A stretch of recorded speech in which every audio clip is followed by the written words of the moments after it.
What's this all about, huh? Oh, let me guess. Seeing as how you're broke, it's about one thing. It's about money. So how many zeros do I got to write on the check to bail you out this time, huh? How big's that check got to be for you to sell your dignity one more time? Hunter, you should know, it's not about money. I don't have money problems. I don't have any money. It's about me doing what I was meant to do. It's about me being the best at something. It's about me being in the WWE and performing in front of these people.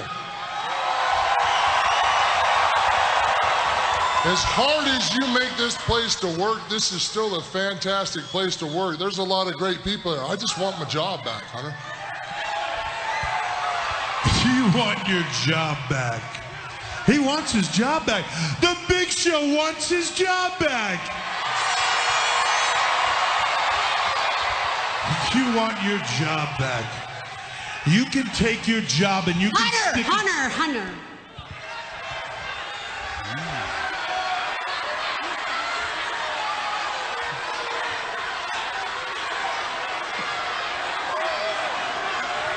You're too angry, man. You want your job back, Big Show? Yes, ma'am, I'd like my job back. You got it. Hey! I got my job back! Yes!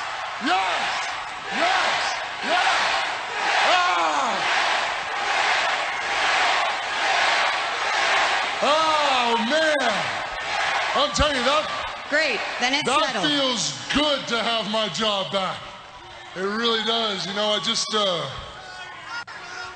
there's just one more little thing.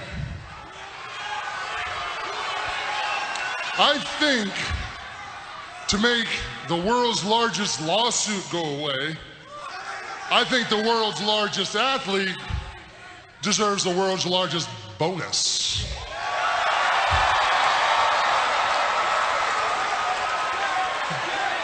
Why are you so angry, man? Look, you're right. Calm down.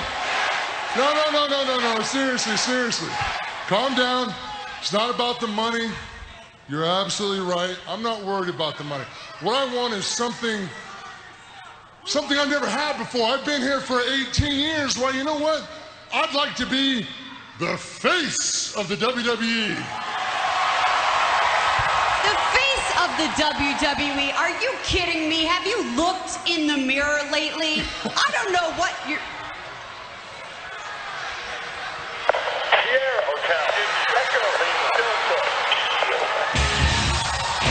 Oh, this can't be good. This cannot be good. The Shield. They've done Triple H and Stephanie's dirty deeds in the past. Wrestling fans, are you ready? Yes! For the thousands in attendance and the millions watching around the world, let's get ready to rumble! I am the voice of the voiceless. Do I have everybody's attention now?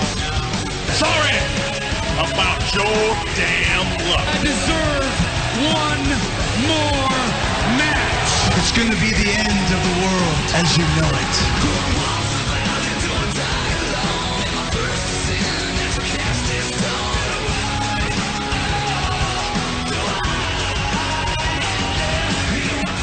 And welcome back, folks, to another electric edition of WrestleRant Radio right here on EC Radio. Of course, your host with the most Bleacher Report featured columnist Graham Jason Matthews here right now to run down the week in wrestling. We had Elkmania event right here in Beverly, Massachusetts. Had an extremely fun time attending that this past Saturday night. I will be breaking down that for you here tonight on WrestleRant Radio. Of course, to the month of November, the WWE Not so new is for the new month in the WWE, and the more things change, the more things stay the same. We have Big Show in the WWE Championship picture, as you heard from the pre-show audio right there. Big Show will be contending for the WWE title against Randy Orton in 3 weeks at the Survivor Series pay-per-view in Boston, Massachusetts. At one point, I was contemplating going to the show. Of course, at this point, not so much.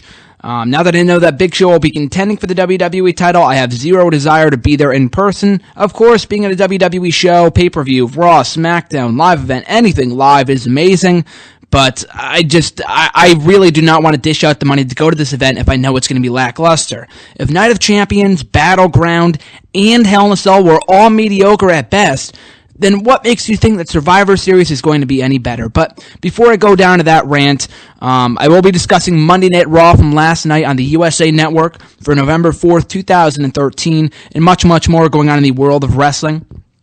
But of course, before we get into the swing of things here, folks, just want to run down a brief few plugs for you guys to check out, of course, as I do every week. Make sure to check out nexterowrestling.weebly.com /WrestleRant-Radio, where you can listen live to the show instead of going to the official website, going through the Endicott website and whatever. There's a quick link to the show by going through there. So it's again, it's nexterowrestling.weebly.com /WrestleRant-Radio. And of course, as I mentioned before, the Elkmania event that I attended this past Saturday night in Beverly, Massachusetts on November 2nd, 2013. I almost said that wrong. I thought it was the 3rd.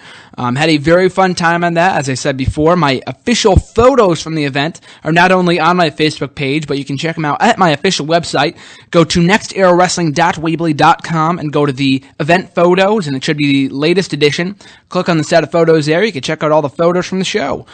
Also, I took a number of interviews, which I'll be playing a few of them and a few snippets of some on tonight's show. You can check out the interviews in full with 4 wrestlers from the show, as well as the promoter of the Elkmania event, Project Zero Wrestling, as well. It's fantastic stuff. Exclusive interviews. Get the inside scoop right now at WrestleRantRadio.podbean.com.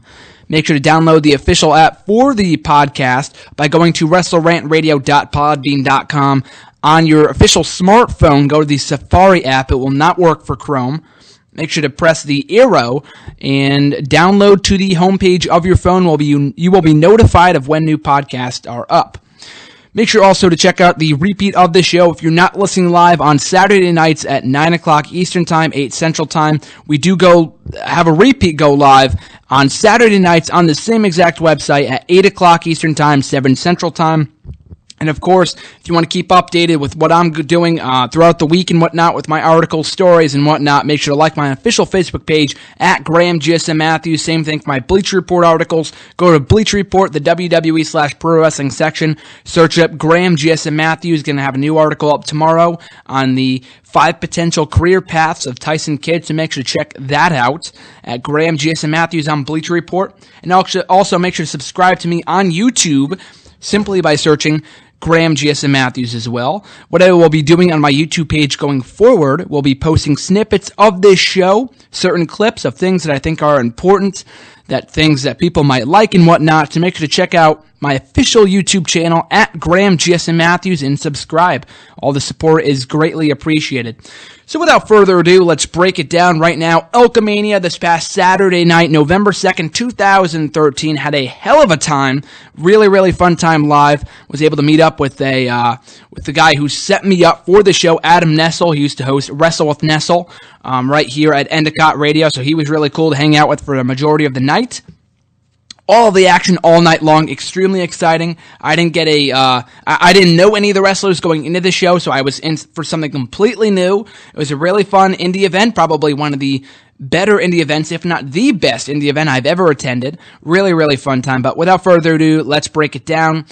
Kicking off the show, we had Tommy Coben taking on Joey Warno in his debut match at Elkmania, participating in his first ever matchup in front of a capacity crowd. The crowd was packed, by the way. The arena was pretty packed for what it was. Much more packed than the New England Championship Wrestling event that I attended a few weeks ago, about a month ago, which I will be returning to, by the way, this Saturday night on November November 9th, I will be returning to New England Championship Wrestling. I'm not sure if it's going to be taped to TV or not, but it will be at the Cove Community Center on November 9th, I believe at 8 o'clock, 7 o'clock, not really sure, but if you want more details, go to necw.tv for more details on the event.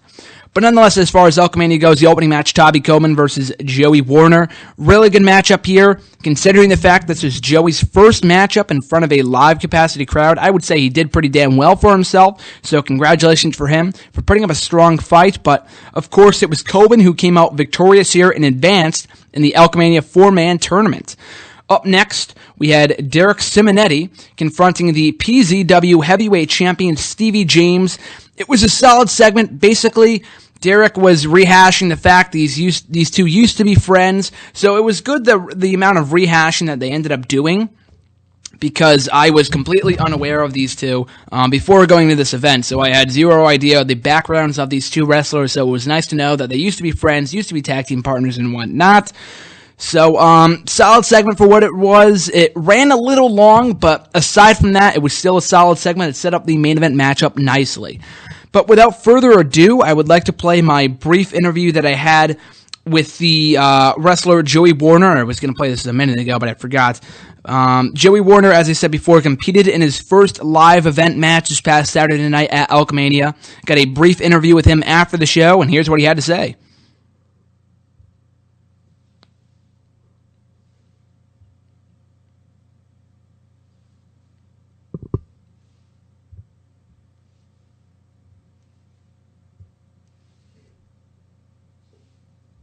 This is Graham Romano here with Buddy Romano, the winner of the championship. Can you spit?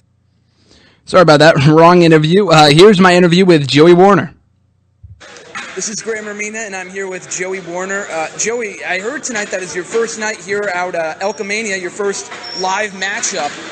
What were your thoughts going into the matchup? What were your internal reactions before you stepped through the curtain? Before every match, I warm up and I just get ready and I just go out there and I do what I can. I do what I love to do, and going through the curtain, my heart's pounding. I'm really anxious to hear the reaction of the crowd, and surprisingly, mine was fantastic. I enjoyed every minute of it very much. And of course, it is only a snippet of the exclusive interview that I scored with Mr. Warner after the show. If you want to hear the full interview, go to WrestleRantRadio.podbean.com for the full interview. He discusses his dream opponents in WWE and TNA respectively, as well as Ring of Honor, his thoughts on interfering in the main event matchup, what I'll get to in a little bit. But nonetheless, for the full interview, go to WrestleRantRadio.podbean.com.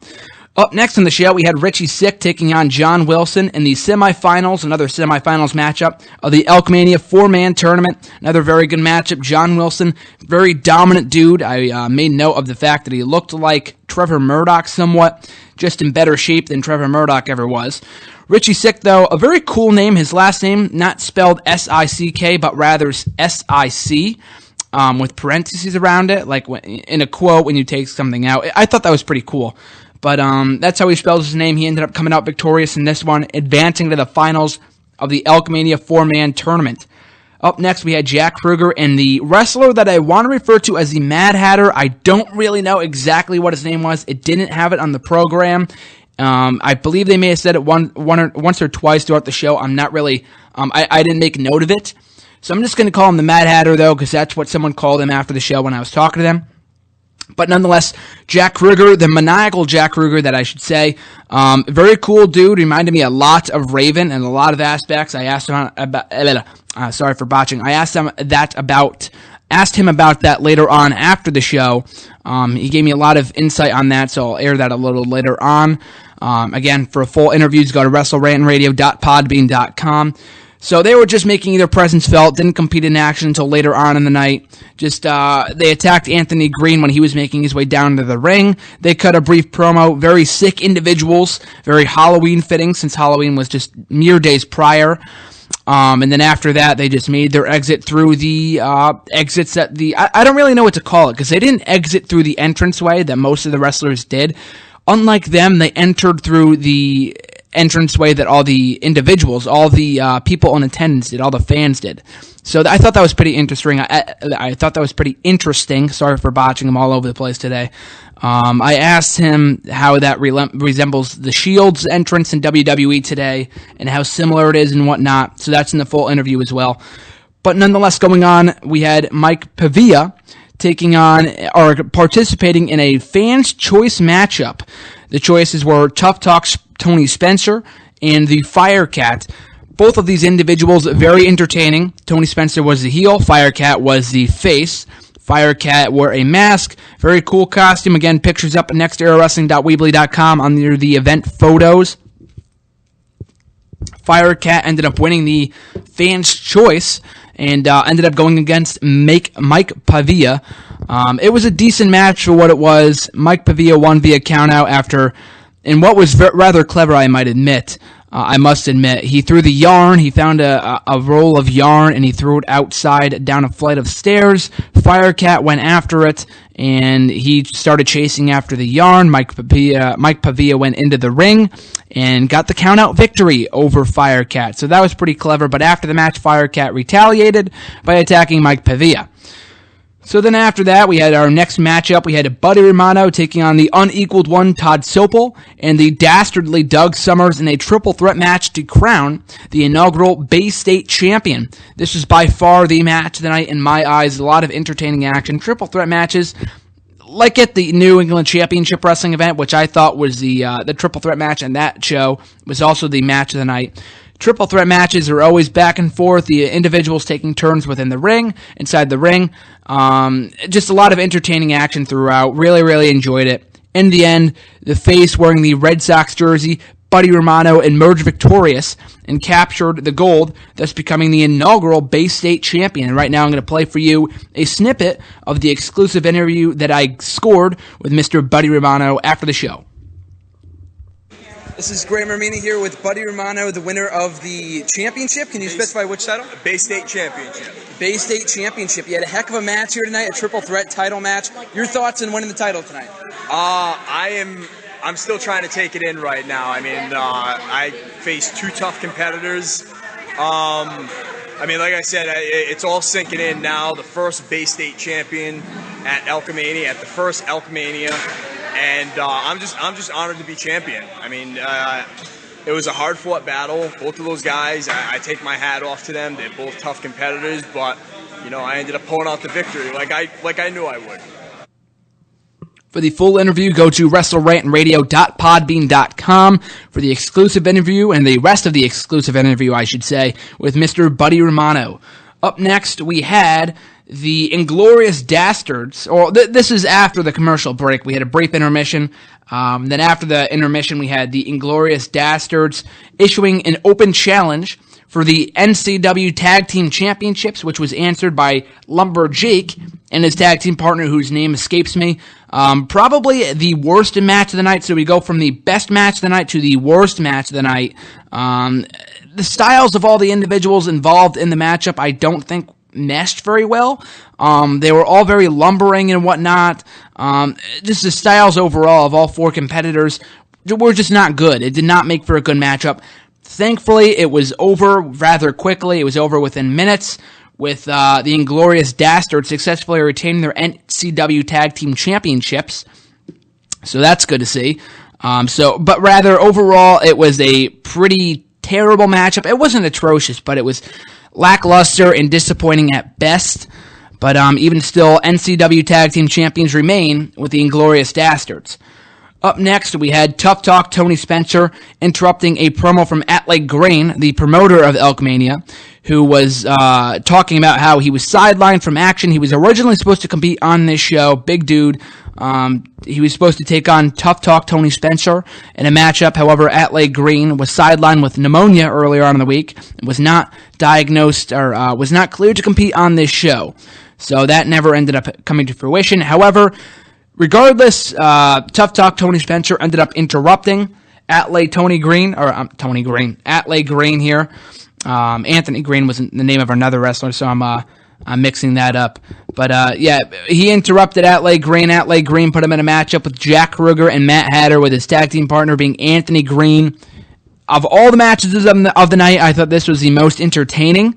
Tough Talk Tony Spencer from what I heard from Adam, the man sitting next to me, he was talking about how Tough Talk Tony Spencer was not the greatest in-ring worker, but he was a gem on the mic, and I got pure proof of that on this show when he walked out on his tag team partner, walked over to the concession stand, bought a Dr. Pepsi, I believe it was, and spilled it all over himself. When Anthony Green tried to make the tag, he had to go clean it up. Really funny stuff. So essentially, this was a handicap matchup with Jack Kruger and his tag team partner, the Mad Hatter, emerging victorious after they double-teamed Anthony Green. And then after the matchup, Tough Talk Tony Spencer blamed the loss on Mr. Green. So then after that, Atlee Green put him in a body slam challenge match.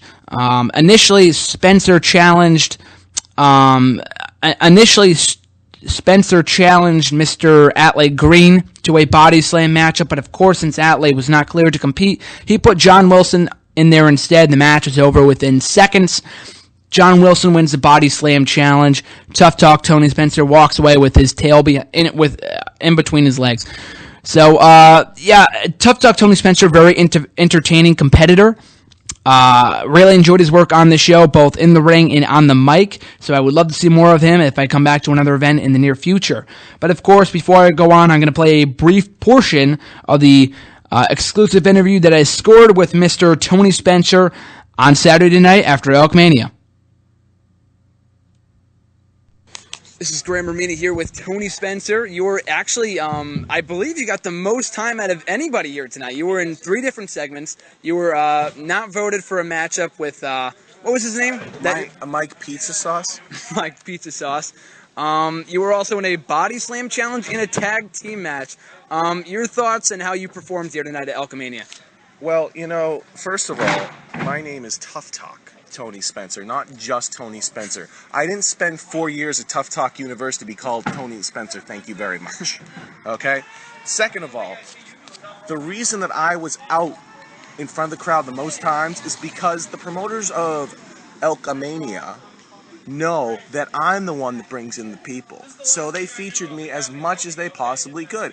And, here's the thing. The Mike Pizza Sauce thing was thrown at me last minute. All right, so I like Mike. I wasn't gonna hurt him. I would just got in there. We would have a nice little friendly encounter. And I probably would have let him get the deuce. I love Mike. And second of all, I wasn't ready for a tag team match. I didn't come into this thinking I was gonna be in a tag team match. And I didn't come into this expecting John Wilson. I trained for one purpose and one purpose only, and that was to body slam Atlee Green, pin him in front of his hometown crowd, and show the world that us Rancho Cucamonguans, and more specifically Tough Talk Tony Spencer, is the epitome of winnitude in professional wrestling. For the full interview, check out WrestleRantRadio.podbean.com. Sorry to go through that a number of times, but just want to stress the fact that all the exclusive interviews with Mr. Tough Talk Tony Spencer, Joey Warner, Buddy Romano, Jack Kruger, which I did not air on the show, as well as the interview with Atlee Green, the promoter of the event, are all up now at WrestleRantRadio.podbean.com. And of course, in the main event, we had Stevie James defending his PZW Heavyweight Championship against Derek Simonetti. Solid matchup from these two. Lots of interference and overbooking after the referee was knocked out cold. We had interference from Joey Warner attempting to save Stevie James from a boot shot from Mr. Simonetti, who knocked out Stevie James cold with the boot. Joey Warner was knocked out with the boot as well. There were 2 referees that knocked out in this matchup, and we had another referee, or we had a part of the staff come down, and he made the 3 count for Stevie James, who successfully retained his PZW Heavyweight Championship. Now, Derek Simonetti, initially early on the show, he reminded me a lot of Vader, and just with his style and what he was doing within the ring, and he reminded me a lot of Bully Ray too. Just in the sense that, as it relates to Vader, as he compares to Vader, he did a backflip off the top rope at one point. He did a beautiful moonsault. He excellently executed it. He went for it maybe twice. I know the first time he missed it. I know he went for it another time. Not sure if he connected that time or not. But it was still a beautiful maneuver. Shades of Vader for sure, but nonetheless, Stevie James comes out victorious in this one, still the PZW Heavyweight Champion after the matchup concluded. We had Derek Simonetti and Stevie James hug it out as the best friends as they are. So, with all that being said, I thought this was a great show being there live. I highly suggest anyone, or strongly suggest to anyone who is in the area right here in Beverly, or anywhere else in the Massachusetts area, that to attend these events when they come by. I talked to Atlee Green after the show. You can hear it in the interview, but he was saying how they do not come by all that often. They will be coming by maybe every other month or maybe every few months. They're not really sure yet, but next time these guys are going to be hosting an event right here in Massachusetts, I will be the first to let you guys know right here on WrestleRant Radio, but I'm sure as hell going to be attending because it was a really fun time when I attended on Saturday night. So moving right along here into Monday Night Raw from November 4th, 2013. I thought it was a good show. Not a lot of people thought so from what I've been reading, but I thought it was a solid show overall. Provided some nice hype for Survivor Series in a few weeks, which isn't shaping up to be a fantastic show, especially with the main event for the WWE title between Big Show and Randy Orton. But they are foreshadowing some matches for the show. They had a lot of good action on this show as well, so let's get right down to it. Kicking off the show, we had CM Punk versus Luke Harper in what I would call a Ring of Honor dream match. Now, both these guys were in Ring of Honor at one point. Most notably, CM Punk was in Ring of Honor for many, many years, leaving in 2005. Luke Harper, many may not know this, but he was in Ring of Honor at one point as Brody Lee. He's very solid in the ring. He's limited in his current role as Luke Harper, but he's definitely going to be a breakout star in the Wyatt family because this guy can go in the ring. He held his own against CM Punk. He dominated him for most of the matchup. Got a lot of strong offense over the self-proclaimed best wrestler in the world. Looks great in defeat here after CM Punk rolled up Harper for the victory. So Harper was, in a sense, protected via the roll-up. So he wasn't, he didn't lose a lot from losing to CM Punk via the roll-up. So I thought that was good. I thought it made for a good opening matchup on Monday Night Raw. It's not a lot of times that we get to see in-ring action kick off the show. Usually it's a boring segment or a segment that drags along, so thankfully we didn't see that on the show. We had a very nice opening matchup between CM Punk and Luke Harper, and after the matchup, the Wyatt family brutalized CM Punk, only to be saved by Daniel Bryan, who was also brutalized by the Wyatt family last week, so it looks like it's going to be CM Punk and Daniel Bryan teaming up to take on the Wyatt family at Survivor Series. Whether this leads into a 5-on-5 Survivor Series tag team match is beyond me. I'm not really sure. But if it is, I'd be okay with that. I'd be okay with the tag team match as well. If it's just Harper and Rowan versus Punk and Daniel at the pay-per-view. But it's kind of a mismatch because both Punk and Bryan are both former WWE and World's Heavyweight Champions. Many titles between the two of those guys. And then you have Harper and Rowan who debuted a few months ago. Unless they go over, which would be a major upset, but I think it's better to have this transition into a 5-on-5 Survivor Series matchup or 4-on-4, however you may have it. Including The Miz, who's been feuding with the Wyatt family lately, so I think that'd be cool. But I don't know. I'm liking this feud right now. I think it's the most entertaining feud they have going right now. I mean, albeit it only started a week ago, but it is one of the more entertaining feuds that WWE has going right now with the Wyatt family taking on the duo of CM Punk and Daniel Bryan. Up next on the show, we had Ryback versus the Great Khali. This matchup came about after Ryback was seen bullying, or footage was shown of Ryback bullying Hornswoggle in the catering area before the show. In this matchup, Ryback emerged victorious after hitting the Great Khali with a vicious clothesline and picking up the victory in the process. After the matchup, throwing Santino into the barricade and thus putting an end to the segment. So the match was what it was, basically what you would expect from the Great Khali and Ryback. Really nothing much more than that. It was over within minutes. Ryback picked up the dominant victory. I wouldn't really say it was dominant, though, because Khali got a lot of offense in on Ryback, so Ryback kind of looked weak, even though he picked up the victory. I can't stress enough how over Ryback was as a babyface, and now his character is essentially over in the sense that it's finished. It's done. This guy got finished at Hell in a Cell when he lost to CM Punk in that Hell in a Cell match, and well, it wasn't even that. That was just kind of the final nail in the coffin. His real downfall started last year at Hell in a Cell when he lost that WWE title match to CM Punk. I'm not saying he should have won, but they should have protected him after the loss, and which is what they didn't do. After it, they had him lose every single pay-per-view match from that point forward. He lost to, John Cena. He lost to The Shield. He lost to everybody. So it was ridiculous how many times this guy lost to people. Now it's just a running gag at this point. It's a win over Khali, but how much does a win over Khali mean these days, despite the fact he's a former World Heavyweight Champion? So that being said, I don't know what they do with Ryback now. His feud with Punk appears to be over, and thank God, because that wasn't going anywhere fast. So I'm glad that's over, but, even so, what do they do with this guy? That's the real question. What do you do with Ryback now that his feud with Punk is now over? What do you do? I don't think feuding with comedic relief in Santino and Khali is going to help, that's for sure. But I just don't see the point in having these guys feud. I don't think Khali and Ryback are going to feud, but what do you do with Ryback at this point? I think there's still potential in him. I think there's still hope for Ryback. I don't think maybe turning him babyface would help, but I don't know if they're going to give him back his "Feed Me More" catchphrase that got him over in the first place. That'd be cool, but I don't think they would do that. Unfortunately, I don't think they would take a step backwards, even though it'd be the smartest thing to do. But nonetheless, what do you do with Ryback is beyond me at this point. Up next, we had the millionth matchup. Not really the millionth, maybe in the 1,000, 2,000 range matchup between Alberto Del Rio and Kofi Kingston. A nice matchup, but just a lot of things wrong with it. For one thing, these two have faced off countless times, not only in recent months, just in recent years. It came to I came to realize today that very interesting to note that these two have faced off in the month of November every year since 2010.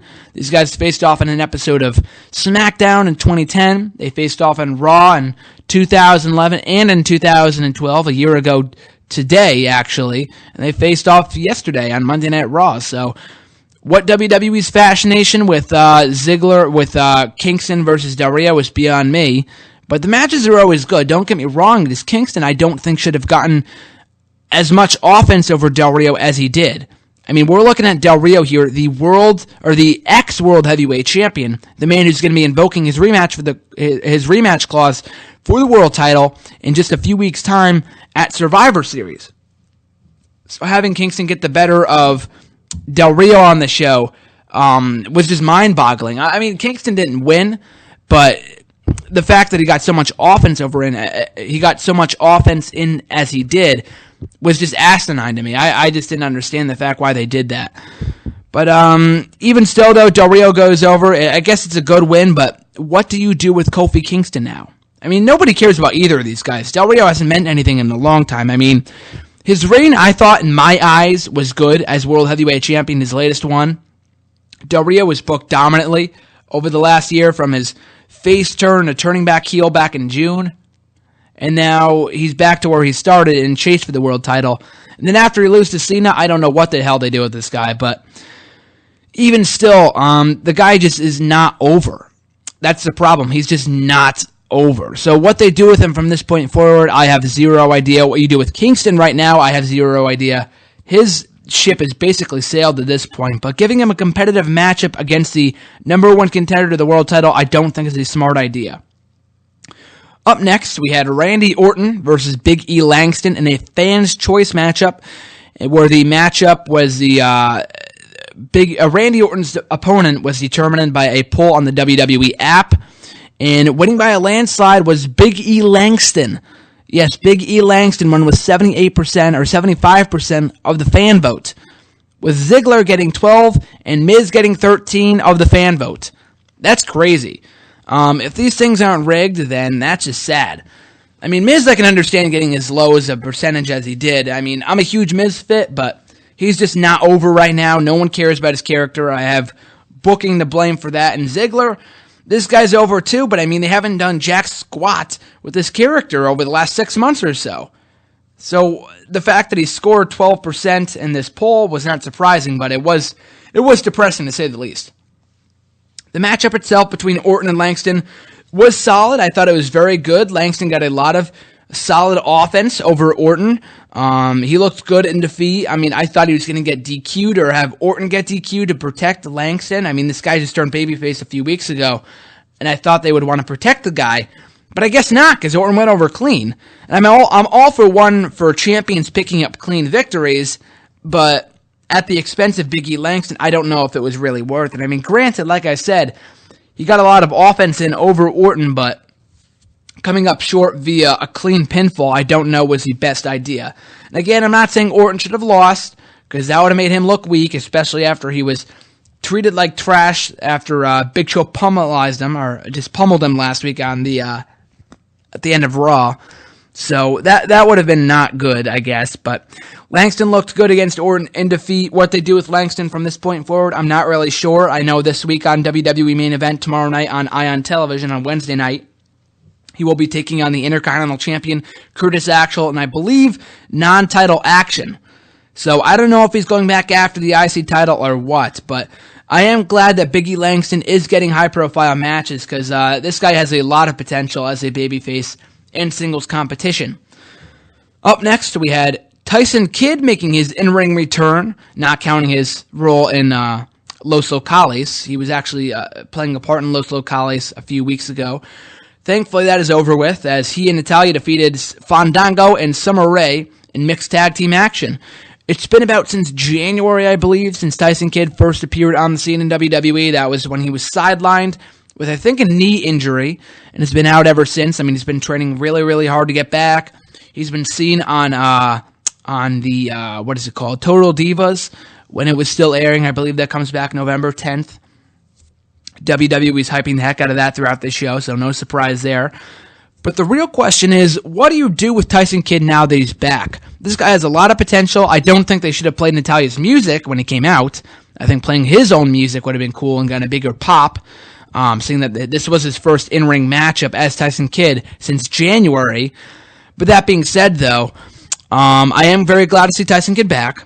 He has immense potential. I don't think he's going to be world champion, but he can definitely pick up where he left off in the tag team division. He can pair up with Natalya, which is what they did this past week on Raw, which only makes sense since they're hyping up their marriage on Total Divas. They aired the marriage. They aired the wedding on the mid-season finale of Total Divas a few months ago. So they're playing up on that right now. They mentioned that multiple times throughout this matchup. Now that Tyson Kidd's back, I presume they're just going to have those two pair up now. I would like to see Natalya in the Divas title picture. I know she's made AJ Lee submit last week on SmackDown, so I don't know if she's going after that or what. But I would love to see, and I mentioned this in a Bleacher Report article on Tyson Kidd. I will be posting that on Wednesday, so make sure to check that out. I posted several possibilities for the career path for Tyson Kidd. I think he should chase the IC title. I think that'd be the best thing for him. I mean, as entertaining as his tag team with Justin Gabriel was, and I wouldn't mind see them as tag team champions, I don't think it's in the cards right now. And I say that because Cody Rhodes and Goldust are doing such great jobs right now as tag team champions that I don't think they should be dropping the titles to Kidd and Gabriel anytime soon. And I don't think they'd be dropping the titles to a face tag team. I mean, they could, but I think they might be dropping the titles to maybe the Wyatt family or another heel tag team, The Shield. I don't know. The Shield just lost them, so I'm not really sure. But even still, I don't think they should go after the tag team titles because they won't win. But I would love to see Axel defend his IC title against Tyson Kidd. Those two have had great matches in the past when Axel was still Michael McGillicuddy down in NXT. They revamped NXT and NXT Redemption. So putting Kidd in the contention for the IC Championship I think would be great. I would love to see him go after the IC title and eventually win it. A lot of people are not high on Axel. I am a fan of Axel, but you gotta face the facts. This guy is just not over. And Tyson Kidd, granted, he's not over that much either, but I think he could benefit from a run with the IC Championship. I think he deserves it. He has yet to win a singles title in WWE, so I would love to see him versus Axel for the Intercontinental Championship at some point in the very near future. As I said with Natalya before, I would love to see her go after the Divas Championship after she made AJ Lee submit last week on SmackDown. Switching gears here, we had a six-man tag team match with John Cena tag teaming with the WWE Tag Team Champions Cody Rhodes and Goldust to take on the trio of Damian Sandow, Jack Swagger, and Antonio Cesaro, a.k.a. the Real Americans. A fantastic matchup, by far the matchup of the night. Match of the night by far. This was a rematch from last week on SmackDown, and usually, more often than not, I'm not a fan of WWE doing rematches from SmackDown on Raw 3 days later. It makes the matchup on SmackDown feel pointless. Like, why should I bother watching SmackDown if it's just going to show up on Raw days later, you know? And that's probably why a lot of people see SmackDown as the recap, you know, the recap show, the B show, all those kind of stereotypes, because that's essentially what they treat it like. But that was the only negative out of this matchup, because the matchup itself was very, very good. John Cena and company, Cody Rhodes and Goldust, went over here. Very entertaining action. Everyone was able to hit their signature spots towards the end. The final few minutes were very well done. Really, really enjoyed it. The tag team champions were highlighted. The World Heavyweight title was highlighted for the first time in a very long time. Sandow and the Real Americans looked good in defeat. As far as Sandow, I said last week I wasn't a huge fan of him losing his Money in the Bank contract, but I'm also... I am high on the idea of having him lose the matchup because he's not over right now, so I don't think his reign as World Heavyweight Champion would have been all that great. Would have been a good one. But, even still, now that he's no longer Mr. Money in the Bank, what do they do with this guy? I don't even think WWE knows what to do with this guy right now. I mean, they threw this guy in a tag team match against Cena. I mean, it's only been 1 week. Time will only tell. But what do you do with him? I'm not really sure. Based off what Del Rio said on commentary, I would like to see Cena defend the World Heavyweight title against both Del Rio and Sandow at Survivor Series in a few weeks. I think that'd be much more entertaining than just Del Rio versus Cena for the millionth time after they feuded back in 2011. Now they're reigniting their rivalry 2 years later. The matchup at Hell in a Cell was good, but it wasn't fantastic to the point where I want to see a rematch held a month later at Survivor Series where we know Cena's going to win. So that being said, I would love to see Sandow in the title picture, or in the title match, rather, at Survivor Series in a few weeks. I think that'd be great. So hopefully we do get that come Survivor Series. As for the Real Americans and the Tag Team Champions, Cody Rhodes and Goldust, they had a good matchup last week on Raw. They had a good matchup this week on Raw. Maybe they do the Tag Team title match come Survivor Series. I think that'd be pretty cool. Cody Rhodes and Goldust have been putting on the match of the night for weeks now since they first formed as a team. Since Battleground, I think it was. These guys are just so great as a tag team. They've been lighting the tag team division on fire. They continually put on great matches, and the Real Americans are the right opponents for them to feud with, because I know they can get great matches out of them during the course of their feud if they want to pursue it going forward. So hopefully they clash over the tag team titles at Survivor Series, if not in a 5-man, in a 5-on-5 Survivor Series elimination tag team match. Switching gears here, we had the Intercontinental Champion Curtis Axel take on Dolph Ziggler in non-championship action with the title not on the line. This is a good matchup, but the fans were just not into it. Curtis Axel, like I said before, is just not over, whereas Ziggler is over. Just creative has nothing to do with his character. They have zero idea how to handle this guy. The guy that cashed in Money in the Bank to a massive ovation, 1 night removed from WrestleMania 29, and now they have nothing to do with him. I have zero idea why. There's plenty of things they could be doing with him. He could have been back in the world title picture by now, but he's not. He's facing Curtis Axel. And I think the worst part about this was the fact that even after Dolph Ziggler won, the commentators didn't treat this match like a big deal. The Intercontinental Champion should be getting pinned, should be treated like a big deal. This isn't the first time this has happened, so maybe this is just a pointless rant. But come on, the IC title, if you want to make it feel prestigious, you have to stress the fact that Dolph Ziggler just beat the IC champion. Whether he's in title contention or not is beyond me. I have zero idea.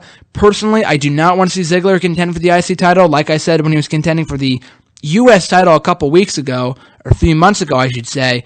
I have zero desire to see a mid-card title around the waist of Dolph Ziggler. He should be wearing world title gold at this point. It's just ridiculous that WWE continually punishes this guy for what he says in interviews and whatever. Now they're just burying him. Granted, he beat Axel, but at this point in time, what does that even mean? Curtis Axel's fallen far. He once defeated Triple H, he defeated Jericho, he defeated Cena on multiple occasions. So what you do with him, I have zero idea. You need to get the title off him as soon as possible. And it's not Ziggler. I don't think Ziggler's the right guy to take the title off of Curtis Axel. Maybe this leads to something down the line. Maybe this is just WWE putting them in a random matchup. But, even still, though, a good matchup for what it was with Dolph Ziggler going over. Next up, we had the Usos taking on 3MB in what was a quick squash match, relatively painless. If anything else, or if nothing else, I should say, it was not Los Matadores versus 3MB for the millionth time. We've seen that God knows how many times over the last month. I'm already sick of Los Matadores.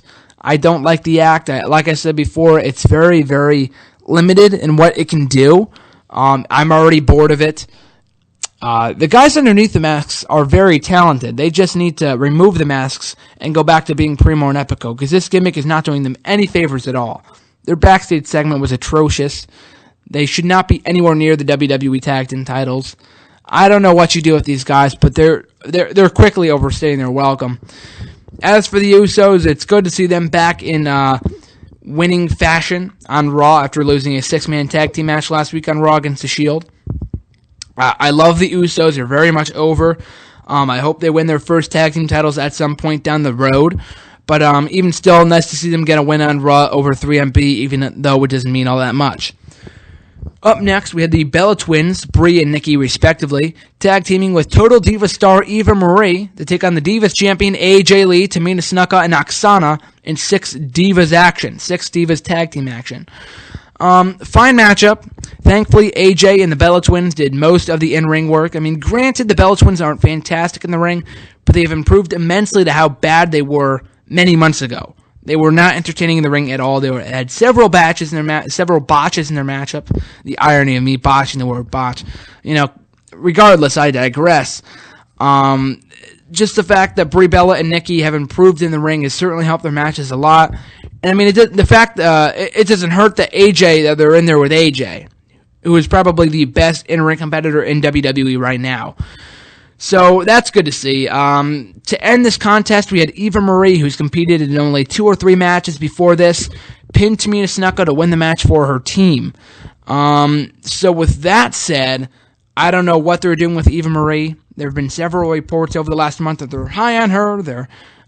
She has a lot of heat backstage. They're back to being high on her. She's beautiful, but she still has heat on her. I mean, it's back and forth each and every week with this girl. I personally don't care about her. I think she's very, very attractive, but her personality sucks, and she's Mrs. Cardboard inside the ring. She doesn't sell for anything. She's like the Undertaker of the Divas division. Just her in-ring skills are still atrocious, too. She wasn't that bad in this matchup, but she only tagged in for all of 5 seconds to pick up the win for her team. I don't think it was smart to have her pin Tamina Snuka. They should have just had her pin Oksana, and that's what she's there for, to take the pin for her team. But, hopefully this doesn't lead to anything. Thankfully, AJ wasn't pinned, because I don't want to see Eva Marie contend for the Divas title. That'd be atrocious. So hopefully that's not coming to fruition anytime soon. But even still, the team of the Bella Twins and Eva Marie go over here. Up next, and in the main event, we had the Big Show meeting with the Authority members, Triple H and Stephanie McMahon. And like I said before, I could not care less about this segment. I could not care less about the storyline. Big Show has never been my favorite wrestler, but he's good when he's motivated. When he's given a good storyline, he's good in whatever he does. But at this point in time, with this stupid story, I mean, he even stole the yes chance. I mean, that's supposed to be a Daniel Bryan specific thing, but he started doing the chants anyway. It was obnoxious. Why he's doing them, I have zero idea. But, even still, though, Big Show asked for his job back, and before the segment even aired, they were airing vignettes over the course of the show on how Big Show was suing the WWE for all it was worth. He was going to put the WWE out of business, and yada, yada, yada, all that court crap and all that kind of stuff. There's nothing worse in wrestling, ladies and gentlemen, than court stuff. Then when they bring in politics and this garbage of, I'm going to sue you and you're going to sue me and all that garbage, I hate that. Nothing is more boring in WWE or just in wrestling in general than that kind of garbage. And they did it. And there's so many logical gaps. There's so many logic gaps in this story right now that it's just asinine that they're even pursuing it. I mean, Big Show, it took him 5 seconds to get his job back. They beat the living crap out of him even after he got his job back, which you would think he would sue again for. There's just so many logic holes. There's so many gap holes, plot holes in this storyline. It doesn't make any sense at all. even after Big Show got his job back, and as I played in the pre-show audio, Big Show will be getting a WWE title match come Survivor Series. Again, I couldn't care less. They're positioning the WWE champion. They're saying, oh, he's the face of the WWE. He's the face of the WWE. But this guy's getting knocked out left and right. I mean, granted, he was standing tall by the end of the show, as well as the Shield. But that doesn't take away from the fact this guy was knocked out within seconds last week on Raw. It's ridiculous how they're booking the WWE title, the WWE champion, and in a sense, Triple H is the number one heel in WWE, and he's not even an active wrestler. I would much rather see Big Show versus Triple H come Survivor Series than Orton versus Big Show. We saw that match at Extreme Rules a number of months ago, only 6 months ago, wasn't long ago at all. That matchup was good for what it was, but you have to take into consideration the fact that was an Extreme Rules match. As of now, the match between Big Show and Orton for Survivor Series doesn't have any stipulation attached to it besides the fact that the WWE title is going to be up for grabs. So I don't expect the matchup quality to be all that great, because all their recent matches in standard singles action have all been boring.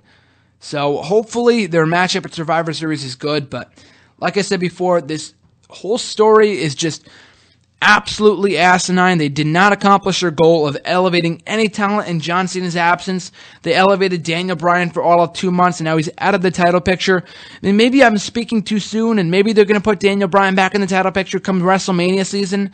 So maybe if that does happen, it will all pay off. But as of right now, they're just wasting that guy away. I mean, he's in a good feud with the Wyatt family, but he went from being in the WWE title picture to main eventing pay-per-views to being put in a feud with an up-and-coming act in the Wyatt family. It's not a huge downgrade, but this guy should be continuing to main event WWE pay-per-views. It's ridiculous how far Daniel Bryan has fallen. But, even still, like I said before, Orton versus Show, your Survivor Series main event, maybe Triple H appoints himself the special guest referee for all we know. At this point, I don't even care. Thankfully, I will not be attending. It is in Boston, but a lot of people have asked me, are you going to be going into the show because you live in the area? It's on Thanksgiving weekend, and I'm leaving that Friday anyway, earlier that week. So I think it'd be pointless to come back up for one show that might not even be all that great that I'm going to have to spend a whole bunch of money on, which is it might be an atrocious show anyway, despite the fact it's one of WWE's big 4 pay-per-views. Even still, I'll probably, I'll probably watch the next day or something because I really don't want to sit through 3 hours of garbage again like I did with Hell in a Cell, Night of Champions, and Battleground, which were all terrible. But, even still, that was Monday Night Raw from last night, November 4th, 2013. My personal opinion, I thought it was a good show, aside from the Big Show crap and all the stuff surrounding that. I thought this was a rather good show. And I forgot to mention this too, but Big Show took on Orton and the Shield in a 4-on-1 tag team match and won via disqualification. The matchup was over within minutes, people. The matchup was over before it even started. Why even bother having a matchup? It was almost... The show was about to close out anyway. Why even bother holding a tag team match or a handicap match when the show is about to close? This served no point. This served no purpose at all. So aside from that main event angle involving the Big Show, Triple H, and Randy Orton right now, everything else seems to be going smoothly in WWE. John Cena, whether you like him or hate him, he's doing a pretty swell job as World Heavyweight Champion right now, and thankfully he's making appearances on SmackDown. He appeared on SmackDown last week. From what I understand, he will be appearing on SmackDown this week. I don't know if it's just for right now or what, but... he's doing a good job as world champion, elevating talent in the likes of Sandow, Swagger, and Cesaro on this show. That was a very good matchup. So if you have to go out of your way to watch any one match or segment from the show, it would definitely have to be that 6-man tag team match, by far the match of the night. But even still, Survivor Series a few weeks away, could not care less about that show. Only one match has been announced as of right now. Maybe that will change come SmackDown or come next week, but right now... I still do not give 2 craps about that pay-per-view. So, with the few minutes that we have left, I'm going to start discussing a little something that's going on right now on TNA. Of course, I forgot to talk about this last week, but at Bound for Glory, AJ Styles captured the TNA World Heavyweight Championship. And in storyline, he is not under contract at TNA. So, after this match, after that matchup, or after last week's Impact, the November 24th edition, he walked out on Dixie Carter, stole her championship and is now still the TNA reigning heavyweight champion, technically, but he's just defending the title outside of TNA at live events. I think he defended it at a recent AAA show. So that's pretty cool. This is what WWE should have done with the storyline of Summer of Punk 2 years ago. So it's a direct copy of Summer of Punk from 2011. I think we all understand that, but I think TNA has the potential to do this much better because WWE held their tournament within a week. I think they spread out the tournament throughout 2 episodes of Raw, and that was it. TNA, since they have so few pay-per-views, they can manage to stretch this out until January at the latest, or at the earliest, I should say. This week on Impact, it's Full Metal Mayhem matchup between Chris Sabin and Jeff Hardy, which should be great. I'm not high on the idea of every matchup in the tournament having a stipulation, but it could make for some fun matches, especially this one with Sabin and Hardy going at it for, I believe, the first time ever in singles action. So that should be awesome. But also involved in the tournament, we have Angle, we have Magnus, we have Samoa Joe, Jeff Hardy. Obviously, I already said Jeff Hardy, Austin Aries, James Storm, a lot of cool talents and whatnot. So that's pretty awesome. And speaking of tournaments, TNA had their Tournament of Champions pay-per-view this past week. If you didn't watch it, it's one of TNA's one-night-only pay-per-views. You know, ironically enough, it was not only one night only. You can still order it now on pay-per-view for a discounted rate if you didn't watch it live. I thought it was a good show. Definitely one of the best one-night-only events I've seen up to this point. I watched TNA 10. I watched Hardcore Justice 2. I watched Knockouts, Knockdown, or whatever it was called from September. This was the best one yet, but even that being said, though, that's not even saying that much because all the other ones were terrible. This one had some solid wrestling. I enjoyed the smart booking they did over the course of the show. Bobby Roode emerged victorious as the champion of champions. So if you're looking for some good wrestling, if you had 3 hours to spare, I know a lot of people don't nowadays. I certainly don't, but I found some time to watch it. I enjoyed some parts of it. They had Aries versus Angle for the first time. They had a few other first-time matchups. They had Samoa Joe versus Hardy, a matchup that wasn't first time ever, but they've only done it only a few other times in the past. That was good. A lot of the matches were disappointing, but it was still a solid tournament overall. That it was entertaining for what it was worth. Somewhat entertaining. But even still, TNA might be going back to the Impact Zone soon, unfortunately.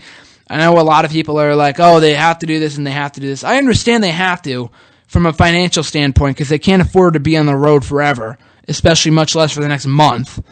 But I just don't like the fact that TNA is going back to the Impact Zone. It's such an overexposed, jaded arena. They were in there for years upon years upon years where the show itself would be ruined by the crowd. The show could be amazing, and the crowd would ruin it for not cheering for anything or just chanting, "This is awesome," after a clothesline. And it's not TNA audiences either. It was just the Impact Zone in Florida. The most jaded wrestling arena I've ever seen in my life. It's garbage. And unfortunately, they have to return there soon, which sucks. But even still, I look forward to TNA in their upcoming tournament for the TNA title. It has a lot of potential to be great. So hopefully they don't screw it up by having AJ Styles return too soon like they did with CM Punk. But I look forward to the eventual champion versus champion matchup between AJ Styles and whoever ends up winning the tournament. And finally, one quick note here before we go off the air. It was noted in a wrestling dirt sheet. I read it on lordsofpain.net, but it also might be on the Wrestling Observer and stuff like that, that WWE might be considering a champion versus champion matchup for WrestleMania 30, pitting the WWE versus World's Heavyweight Champions against one another in a Unification Championship matchup. I used to be full-fledged against the idea of unifying the titles. Right now, I'm not really sure. I still think it benefits WWE to have 2 different world championships, but the world title has lost a lot of prestige in recent years, but then again, Cena's holding it right now, so he's helping bring back importance to the championship, so that's cool to see. But even still, I don't think it's in WWE's best interest to unify the championships, but if they are going to do it, it's in their best interest to do it at WrestleMania 30, one of their biggest events ever. It's the 30th anniversary of WrestleMania, so if there's going to be any place they want to unify the championships, it should be at WrestleMania.